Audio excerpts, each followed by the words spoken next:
Assalamualaikum warahmatullahi wabarakatuh. Salam sejahtera bagi kita semua. Salam Om Swastiastu, Namo Buddhaya, salam kebajikan.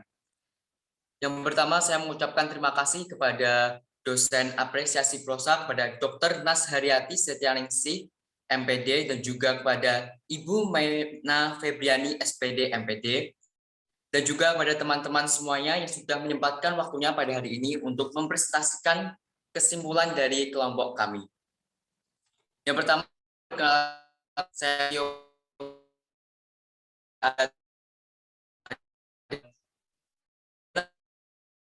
lalu ada Muzaffar Thorik Zainul Haq, ada Dika Istiana Noviana, dan juga Azahra Khairunisa.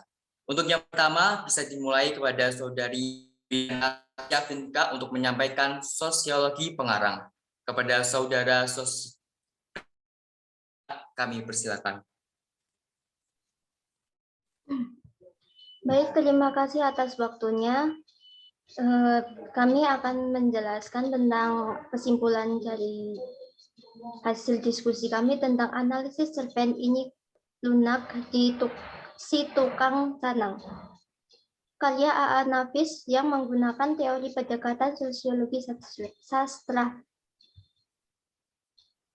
Yang pertama ada sosiologi pengarang. 1. Status sosial pengarang. A.A. Nafis atau Ali Akbar Nafis merupakan seorang penulis berkelahiran di Kampung Jawa, Padang, Sumatera Barat pada 17 November 1924 dan meninggal pada 22 Maret 2003. Nafis memiliki julukan yaitu Pancemooh Nomor Wahid dan sastrawan satiris ulung. Julukan itu didapat karena gaya penulisan dan penggambaran karakter tokoh-tokoh yang kritis terhadap berbagai persoalan kehidupan dalam karya-karyanya. Kedua, ada ideologi sosial pengarang. Ideologi sosial pengarang berhubungan erat dengan norma, nilai, pandangan yang dianut oleh pengarang atau sejajar dengan pandangan dunia. Pandangan dunia dapat membentuk karakteristik perilaku seseorang dan menjadi dasar perilaku kelompok sosial. Dari cerpen kita dapatkan akan pandangan pengarang bahwa tokoh Otong mempunyai ideologis kuat untuk alasan pulang ke kampung yang memperhatikan hubungan keakraban, sosial budaya, dan harkat martabat.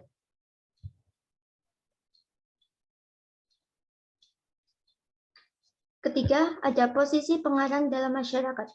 Di tengah-tengah masyarakat, selain sebagai penulis, A.A. Nafis juga pernah berprofesi sebagai pegawai publik Porselen, kemudian menjabat sebagai kepala bagian kesenian, ketua yayasan,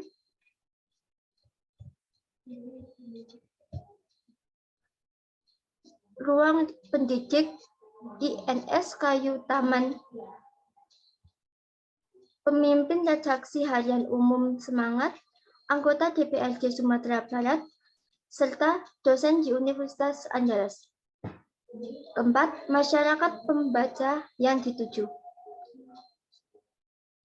Cerpen ini lunak si tukang canang ini ditunjukkan kepada pembaca yang tertarik dengan kehidupan sosial dari sejarah. Penceritaan tokoh Otong sebagai pelaku yang mengalami kesengsaraan pada masa APRI yang menggambarkan realitas kehidupan pada masa itu. Yang terakhir ada mata pencaharian pengarang dan profesionalisme pengarang. A.A. Nafis pernah menjadi kepala bagian kesenian, ketua yayasan ruang pendidik INS Kayu Taman hingga menjadi anggota DPRD. Ia juga mendapat banyak penghargaan melalui karyanya sebagai yaitu Southeast Asia Award Reward dari Kerajaan Thailand pada tahun 1992. Mendapat style lensa kebudayaan dari pemerintah Republik Indonesia pada tahun 2000, dan masih banyak lagi. Hal ini membuktikan bahwa A.A. Nafis merupakan seorang penulis yang berbakat dan berpotensi. Baik, terima kasih Vinka. Selanjutnya, sosiologi karya sastra yang akan disampaikan oleh Saudari Dika Istiana Noviana. Kami persilakan. Ya, terima kasih atas waktunya. Selanjutnya adalah sosiologi karya sastra. Yang pertama ada aspek kebudayaan. Nilai budaya merupakan nilai-nilai yang disepakati dan tertanam dalam masyarakat yang mengakar kepada kebiasaan dan kepercayaan dengan karakter tertentu. Sebagai acuan perilaku serta tanggapan atas suatu hal yang terjadi atau yang akan terjadi. Pada cerpen Inyik Lunak Si Tukang Canang, terdapat kutipan mengenai aspek kebudayaan sebagai berikut. Tibalah masanya kampung Otang diduduki APRI. Oleh APRI disebut dibebaskan. Maka tiba pula lah masanya gotong royong. Semua laki-laki berbaur. Apa orang tua, apa petani, apa guru, apa haji, apa datuk, apalagi orang semacam Otang. Bagi Otang, sekali mengayunkan pacul, melepuhlah telapak tangannya. Telapak tangan melepuh tidak dapat dijadikan alasan istirahat dari bergotong royong. Halaman 40. Aspek kebudayaan pada kutipan ini menggambarkan bahwa kehidupan masyarakat di desa tersebut ditandai dengan kebiasaan-kebiasaan yang sudah menjadi sebuah budaya hidup. Budaya di sini memiliki dampak baik, yaitu kerjasama saling bergotong royong tanpa memandang status sosial masyarakat. Selanjutnya, ada aspek sosial politik. Aspek sosial politik ini berkenaan dengan tata negara atau cara berpikir politik, merupakan salah satu faktor yang mempengaruhi keterciptaan suatu karya sastra karena pengarang dapat menyalurkan ideologi politiknya dalam karya sastra. Terdapat kutipan cerpen mengenai aspek politik ini sebagai berikut. Maka ketika Bupati Kasdut, teman sekolahnya dulu yang kapten pangkat militernya datang inspeksi ke kecamatan, Otang menemuinya. Diceritakannya perilaku tentara pada penduduk. Kalau cara APRI datang membebaskan daerah ini menjunjung rasa kemanusiaan berbangsa, 3 bulan saja PRRI sudah habis. Tapi karena tentara bersikap ganas, merampok, memperkosa istri-istri orang, perang akan lama karena PRRI tidak akan menyerah kepada musuhnya yang ganas, walaupun bertahun-tahun di hutan rimba. Pada halaman 41. Pada kutipan tersebut, perubahan aturan yang ditetapkan untuk membebaskan daerah yang menjadikan desa tersebut adanya perubahan sikap negatif para APRI yang membebaskan daerah dengan sikap yang kontroversial. Selain itu, pejabat juga tidak membela rakyat, malah membenarkan hal tersebut, yang dimana hal itu masih kerap terjadi pada zaman sekarang. Baik, terima kasih Dika. Untuk sosiologi sastra selanjutnya akan disampaikan oleh Muzaffar Thorik Zainul Haq. Kepada Thorik, kami persilakan. Terima kasih untuk waktunya. Selanjutnya, sosiologi karya sastra yang mengenai aspek pendidikan. Aspek pendidikan pada cerpen Inyik Lunak Si Tukang Canang terdapat pada kutipan sebagai berikut.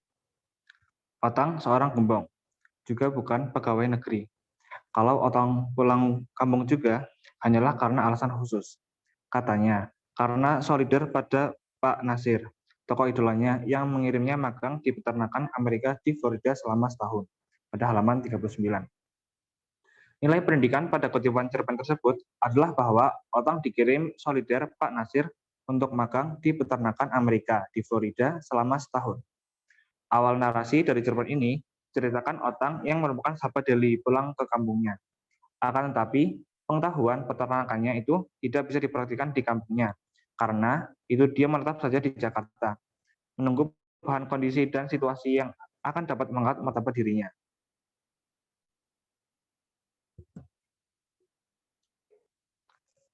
Selanjutnya adalah aspek ekonomi. Nilai ekonomi pada cerpen Inyik Lunang Si Tukang Canang terdapat pada kutipan berikut. Pada hari seperti menjelang Idul Fitri atau setiap pedagang atau pengusaha selesai tutup buku tahunan, Otang kecipratan rezeki yang bernama zakat banyak oleh orang-orang kaya. Seperti itulah Otang sampai bisa 2 kali ke Mekah. Sekali dia pergi bersama istrinya. Semua orang memberinya uang, ada dolar, ada ril, bahkan yen. Tentu saja ada rupiah. Pada halaman 44.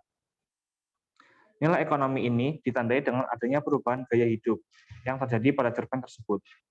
Pekerjaan yang semula tidak menghasilkan uang, seiring waktu membuat perekonomian Otang bersama sang istri menjadi lebih baik. Yang kelima adalah aspek religi. Nilai religi pada cerpen Inyik Lunang Si Tukang Canang terdapat pada kutipan berikut. Apa Otang merasa tersinggung karena mendengar kata-kata salah seorang pelayar yang menyamakannya dengan Inyik Lunang di Tukang Canang dengan canangnya yang pecah. Halaman 45. Nilai religi ini ditandai bahwa kita harus menjaga lisan kita, karena ucapan yang kita ucapkan belum tentu dapat diterima dengan baik oleh mereka. Dalam agama, diajarkan agar menjaga lisan karena pepatah yang bilang bahwa mulutmu. Baik, terima kasih.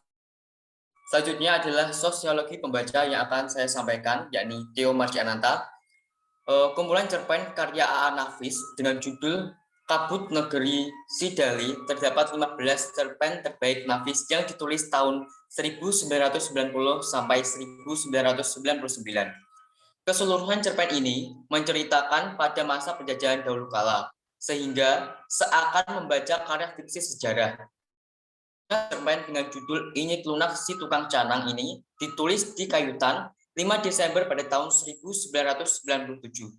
Cerpen ini menggambarkan kehidupan masyarakat suatu kampung di daerah Minangkabau pada masa PRRI. Masa penjajahan yang dimana perang ilmu tidak berguna, yang diperlukan hanyalah senjata dan juga akal. Permasalahan masyarakat Minangkabau pada masa PRRI dibatasi pengarang pada masa pendudukan APRI dan sejumlah penindasan yang diberlakukan Bater pada masa itu. Permasalahan bermula ketika masyarakat harus bergotong royong dan ronda malam yang dalam pengawasan Buter. Namun, kemudian digantikan oleh Inyik Lunak. Rasa bosan dengan gotong royong yang tidak ada habisnya membuat masyarakat, terutama laki-laki, membenci Inyik Lunak dan memukul Canang terus-menerus. Perlakuan Buter yang tidak beradab dengan memperkosa istri-istri dari para laki-laki yang tengah gotong royong, hal itu diketahui karena hasutan dari Inyik Lunak si tukang canang. Hal ini menjadikan penceritaan yang menggambarkan luka batin dan rasa sakit pengkhianatan karena kenangan buruk di masa lalu. Baik, selanjutnya adalah lanjutan sosiologi pembaca. Tokoh yang mendomisili penceritaan adalah seorang laki-laki gembong, bukan seorang pegawai negeri dan mengetahui banyak ilmu atau disebut kutu buku. Tokoh yang menjadi subjek dan simbol dari cerita ini, penamaan judul berupa Inyik Lunak Si Tukang Canang, merupakan sebutan bagi seseorang yang mengumumkan berita buruk. Pengarang menggunakan bahasa yang komunikatif dengan penyisipan bahasa Minangkabau yang dipakai dalam penyebutan nama-nama tokoh. Oleh pengarang, membawa pembaca untuk menopang persoalan kekejaman, identitas sosial, serta kultural masyarakat pada masa itu. Konflik batin dan kebencian akan realitas sosial pada masa PRRI dan mencari ketenangan dengan meninggalkan kampung. Namun, Inyik Lunak Si Tukang Canang selalu ada di mana-mana. Terima kasih. Demikian tadi presentasi dari analisis cerpen Inyik Lunak Si Tukang Canang karya A.A. Nafis menggunakan teori pendekatan sosiologi sastra. Untuk selanjutnya adalah kesimpulan diskusi Elena pada pertemuan minggu lalu yang akan disampaikan oleh Azahra Khairunisa. Kepada Azahra kami persilakan. Baik, terima kasih atas waktunya. Selanjutnya yaitu kesimpulan dari diskusi sosiologi sastra. Sosiologi sastra menitik beratkan hubungannya dengan kenyataan. Sejauh mana karya sastra itu mencerminkan kenyataan. Kenyataan di sini mengandung arti yang cukup luas, yaitu segala sesuatu yang berada di luar karya sastra dan yang diacu oleh karya sastra. Sosiologi sastra tidak terlepas dari manusia dan masyarakat yang bertumpu pada karya sastra sebagai objek yang dibicarakan. Selanjutnya, sosiologi pengarang disampaikan oleh Saudara Torik. Baik, sosiologi sebagai suatu pendekatan terhadap karya sastra yang masih mempertimbangkan karya sastra dan segi-segi sosial, Balek dan Waren. Balek dan Waren membagi sosiologi sastra sebagai berikut. Sosiologi pengarang. Sosiologi pengarang terdiri dari profesi pengarang. Masalah yang berkaitan di sini adalah dasar ekonomi, produksi sastra, latar belakang, sosial status pengarang, dan ideologi pengarang yang terlibat dari berbagai kegiatan pengarang di luar karya sastra. Yang kedua adalah sosiologi karya sastra. Sosiologi karya sastra yang memasalahkan karya sastra itu sendiri yang menjadi pokok penelaahnya atau apa yang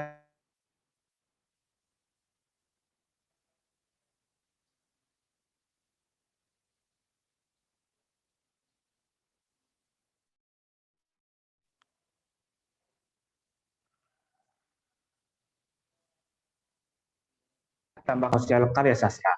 Pengarang dipengaruhi dan memengaruhi masyarakat. Seni tidak hanya membentuk kehidupan, tapi juga membentuknya.